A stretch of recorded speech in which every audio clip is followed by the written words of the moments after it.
See, I told you, amazing films, and as always, I got this roller coaster of emotions and feelings and information. Like we're smarter, we're more touched, we're more involved in the world.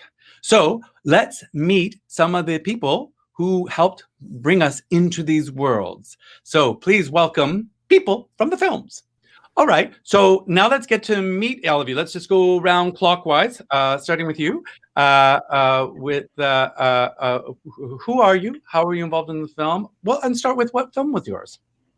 Yes, so my name is Joshua Maheu, and I was the director for L'Arpège. Hi, I'm Daniel Jeffery. I'm the director of A New Leash on Life. Hi, yeah. So I'm Sébastien Desrosiers. I'm director of Ndagukunda, déjà. I'm Conor. I directed Ben's Room. I'm Shannon McGuire. I'm the producer of Plantonic. Fantastic. This film was quite. It's very intriguing. It's a very personal film. What was this like? Like, what was it like making this? Well, it was a bit uncomfortable, I would say, to expose myself in real life. I'd say I'm a reporter. I'm a journalist, and I usually point my camera towards other people. And for the first time, I moved it back towards me to tell, well, not my story really, but more the story of my father and the story of our family in Rwanda. And one of the things you say in the film that it took a couple years to sort of create it. Did you also then want to try to time it out for the anniversary of the genocide? Because that's a very profound backdrop. Well, it was unintended, really. I just mustered up the courage to go out and look for him. I found him just a couple weeks before we were scheduled to leave for Rwanda at the beginning, just to, see the country, get to know some people. And well, I met him. He told me his story. He told me that we actually had family over there still. So that's how the project came about.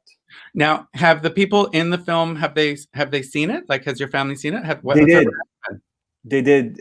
They were very moved, especially my father, because he goes back to Rwanda pretty much each year, but he never went back to the sites I visit during the movie. You see me at the end. I go on my family's grave, where several uncles, aunts, cousins were buried, and he never went there. Well, you heard him. He's I think he's still very moved by what happened, and it's overwhelming for him. The wound is still gaping, are the words he uses. So yeah, very moved, but very touched that I had interest in his family's history and in connecting these cultures. It must have felt safe in the sense he doesn't want to go there, but he was able to go there through your film. Right, and through my uncles. I think his brother, who he knows very well, but I think in the film he's more vulnerable, I guess, than what he's used to. Fantastic. Well, it's a stunning accomplishment. It's an interesting film to keep up with. Like, it is one of those ones that I hope you people who are watching at home were giving it your attention, because it does sort of like layer in. You have so many different stories layered into it. The thing it does, well, for me, at least, it's I all my life I knew my father was from Rwanda. I knew the story of Rwanda, of the genocide, that 1 million people were killed in 1994. But it's too big to really understand what went on during that summer in this small African country. So I guess for the first time I was able to put faces and names to this tragedy. And so I think we brought back a little bit of humanity in this film. That is such a layered film. It's so moving, but also like it's kind of like a mystery. It is. It is like a mystery, and it's sort of the the typical modern day romance, but placed into the metaphor of a man that grows a man in his garden because of the loneliness of society. So there is some mysteries there that I in case anyone else sees this that hasn't seen the film, I'm not going to reveal. Yeah. But I did find it to be quite mysterious. Absolutely. Yeah. It feels like you want to. It's definitely like I want to see all the films again, of course, but I feel like it's almost mandatory to see your film again. To kind of go, okay, now that I know what's going on. Yeah, you need to see it a couple of times to be able to understand, and my advice is just to look at it in both of the characters. There's two characters. One is Pine. He's a very unique character who is the man that is grown in the garden. Rain is the reason behind that, and it's because of his loneliness, and that's what takes a hold of him. So he does something about that loneliness. So watch it within those two frames, with Rain and with Pine. Now, you filmed so much of this outdoors, right? So much of it takes place outdoors. Did you were there any issues, like where you suddenly go, oh, it's a rain day, or like, oh man, the sun went down faster than we expected, or? Oh, definitely. So we filmed Plantonic, 38-degree heat in Abbotsford. It was, I mean, I'm glad we had tents set up because we were in a very rural location. So there was about, I would say, a 15-minute walk through grass that's like 10 feet tall to try to get to, like craft services. So we had to make sure that we had everything on location 100%. And it was very, very hot day on the farm. Now, it says at the end of the film that it was inspired by, it was the Radical Face, Ben Cooper, inspired by the music. So is that how the writer said, I've heard this song and the song's made me think of a script? Is like, what's going on? Yeah. So Krit Komkrichwarakool, he's our director and wrote Plantonic, and he was very quite taken by that piece of music. And he actually contacted him, where as a producer, you want to make sure everything is locked up tight there. And he was just honored to be a part of this film in the way of being able to use that piece of music. So we were really lucky there. So if you're watching, thank you so much. The film would not be the same without that gorgeous music. So, well, and it's a gorgeous film, and I always love when you get where you suddenly go, hey, something's going on here that's beyond just my initial thoughts of this film, right? And then you see a nose sticking up out of the ground, kind of thing. It's a bit layered. Yeah. Yeah, it's a bit layered. Yeah, for sure. Well, thank you very much. We adored the script, and I'm just glad that we could bring it to life. Just so happy with how it turned out. Bryce Zimmerman did a beautiful job as our cinematographer, and our casting crew just nailed it. We were really happy. Yeah. You nurtured it, you watered it, you gave it some fertilizer, and then that's so nice. Exactly. Hi. How are you? I'm doing great. How are you? I'm very well. How do you say it? L'arpeggio? L'arpège, yeah. French for arpeggio. Yeah, and that, so it's arpeggio, which I'm not a music guy, but is that like the beginning of music? Is that right? Arpeggio is like the intro? It's basically just a combination of notes that you go through in your like script for music per se. Like scales? Yes. Oh, okay. In a way. Okay. It's like a crescendo of notes. Now, this was a part of this was a Vancouver Film School film. Exactly, so was this sort of so you were taking the program at VFS, and then what? First off, I guess what inspired you to make this film? When you said I want to do this film? Well, basically, I worked in a day camp for 10 years with kids with differing abilities. So kids who were on the spectrum of autism, kids who were deaf, kids in wheelchairs. And there was this one girl in particular, Emily, who just she would blow my mind every day. And she was deaf, obviously on the spectrum, so she still could hear a bit. And a kid asked her one day, he was like, why does it make you sad?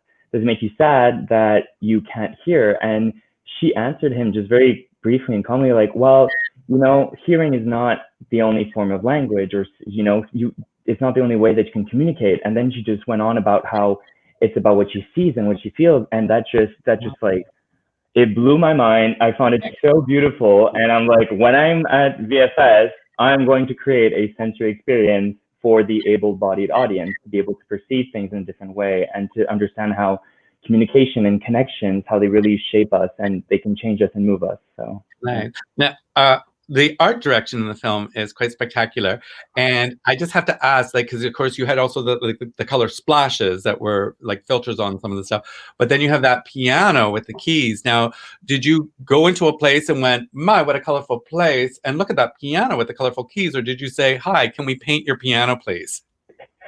So, funny story, that is actually my apartment. When I was in Vancouver, yeah. Thank you. Well, back when I was in Vancouver, and I had been grabbing things from like thrift stores and on trash on the street to try to fill up that apartment for like months before. And that piano, I had found it on Craigslist. This guy said, I just want to get rid of it. Come pick it up, please. And so I had to haul out from Langley a piano and then put it in a trailer and bring it into a Gastown apartment. So that was fun. And then you were like, I could do whatever I want with this piano. Yeah. Yeah. Multicolors. No one can stop me. It's mine. Exactly. Yeah. It was a lovely time. We had a fun time with that. And our production designer was like, I can paint a piano. Oh my goodness. Best day of my life. Yeah, because that's one of those things, especially when you're seeing like a student film, like a VFS film, like you just kind of go, well, where did they get that? Yeah. It's like, yeah, yeah. We had to haul it out a whole journey. Lots of blood, sweat, and tears. Fantastic. Hello, David. How are you? I'm good. Thanks for having me. Oh, no worries. I'm just looking to remind me your film. I'm sorry. I'm Daniel Jeffery. I'm the director of A New Leash on Life. Oh, yes. Yes. Talk. So good. Thank you. Sorry, I have notes in front of me, but they're really hard to see because I want to focus totally on you.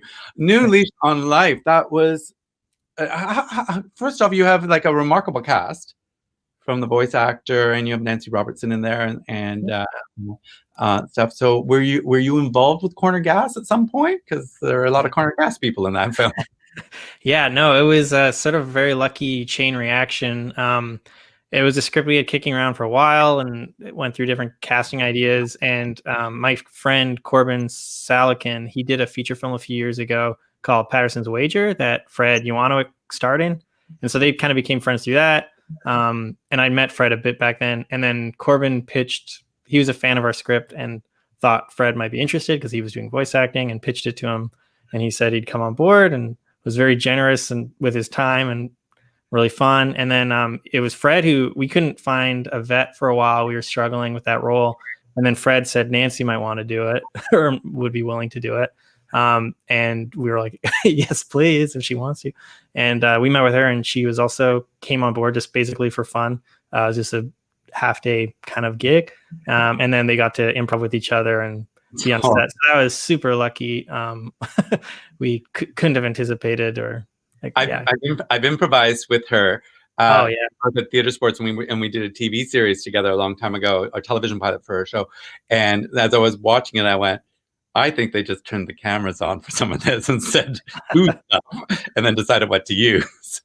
Definitely. I mean, like there was some wacky stuff in that scene, but I knew like having, especially all of them in the scene together, it would be silly not to just let them do their thing because she's so good. And they just know what they're doing. So, I have a question. I noticed on the credits. Let me just see if I can find it in my notes because I think I wrote down the name. No, where's my notes? You had a stunt tail. Wow, very observant. Good. In the credits it says that Riverton plays basketball, but the tail was played by Dingo. So that's a very long and convoluted story, but basically it happened because it was looking like on one of our days shooting that Riverton, because you could only really work with the dog for 8 hours, so we were timing our days around that. And our trainer suggested it might be good to have a backup dog just in case Riverton gets really tired and we need to shoot stuff. This dog didn't look like anything really like Riverton facially, who was our star. But it did. But yeah, so then but the trainer offered to bring a second dog. So we had 2 dogs on set, and then we just used Dingo for the scene with the tail. Riverton was taking a break while Dingo was in there. So, because you couldn't recognize him. So really didn't need another. It was just, we had anyway. Well, it makes the most like unique credit to go by, and you kind of go, well, did Riverton just have like a faulty tail, or was he scared the whole time, so his tail was always curled under? Right? Yeah. Well, and it's such a macabre and heartbreaking and funny film. Like you really mix genres. I love that about filmmakers when they do that, when they go, is it a comedy, is it a drama, is it a horror?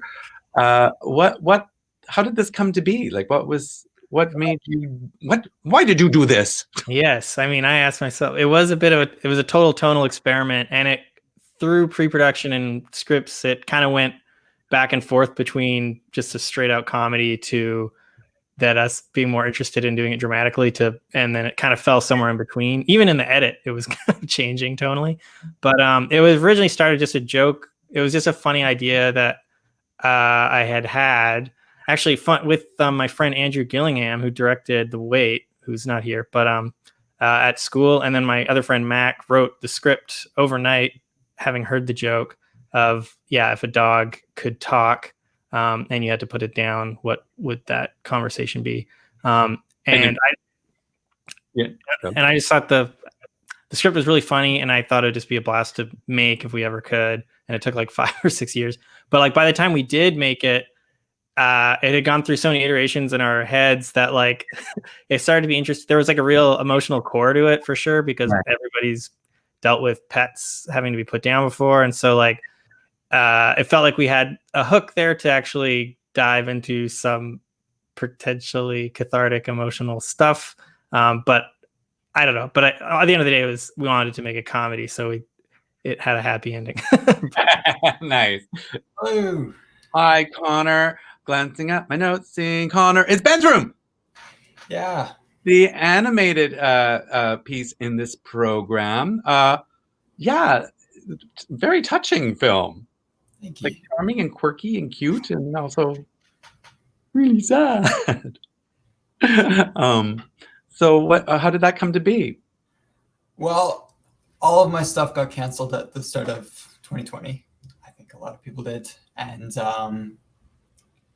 it was an idea I had that I figured I could probably pull off without interacting with people, and it ended up being this really, really long journey of kind of just me playing with little Lego guys for a while.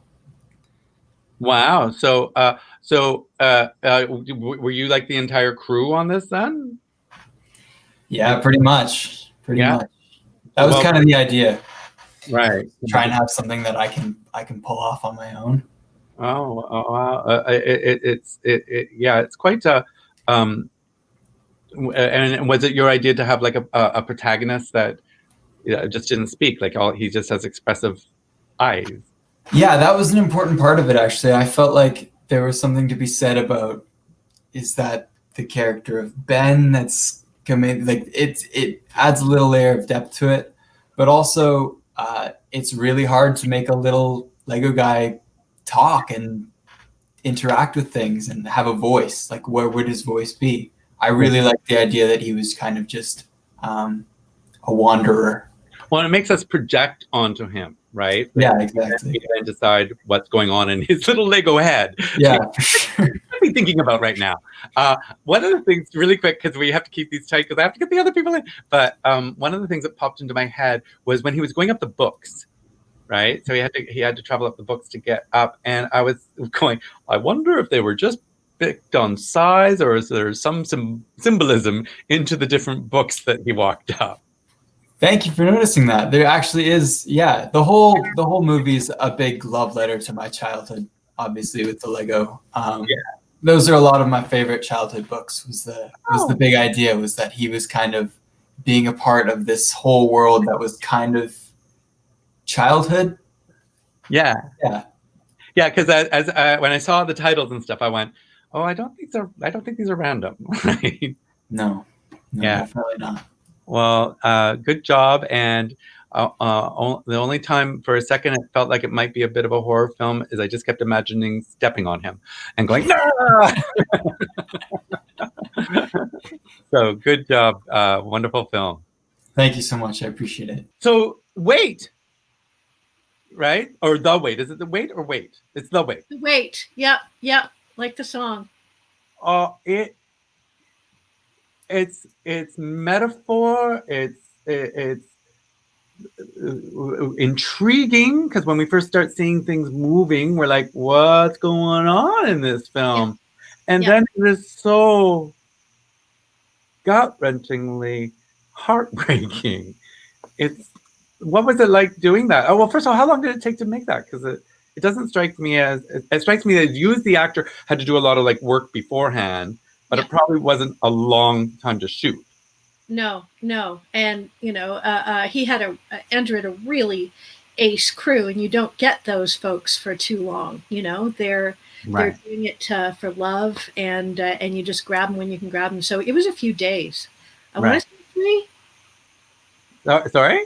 I want to say 3 days. Okay, you want to say it? yeah, but it was, it was not yesterday, and there's been a few things happening in the world since. So my memory is a little bit addled on this, but lots of distractions. Exactly. And now, one of the very first moves is when the necklaces on the shelf suddenly start gravitating towards, and so that's one of those ones where, as a filmmaker, I go, did they tip everything? Or did they have a wire? And it looked like it was something being tipped to make that effect. Yeah. I was off sulking in my giant trailer during that. I think he used a mix of techniques, really. He did, because I saw some wires around, right? Okay. There was some of that work that was kind of taken out in post. I think there was a bit of CGI that was done, and he used the whole grab bag. Andrew's really Andrew and his crew are really going to use whatever works for the shot. Right. Yeah. It almost takes on like a horror film quality. Oh yeah. At times, and then you realize, oh, it's the horror of her life or her brain, how she processes stuff. I think my favorite films, whether strictly horror genre or the imagination, are something where the horror works on a metaphorical level, where it's not just, oh, the vacuum is coming alive. There's a reason for it. There's tied into the character in the world, and that's what attracted me. That was so much the case here. Yeah, so they approached you. They said, "Hey, we have a script, and would you like to do it?" Or was it something you auditioned? There was a call, and we said, "We need a lady to play this person who gets weighed down by her own mind." It would be lovely that stuff just arrived in my mailbox, David, but alas, that is not the way my life is unfolding. No, I went in for the audition, and the fun thing then was the cast was, I don't know, 5 or 10 people. There were all these, there were scenes in a grocery store parking lot, and there was a whole large world that came in. And then,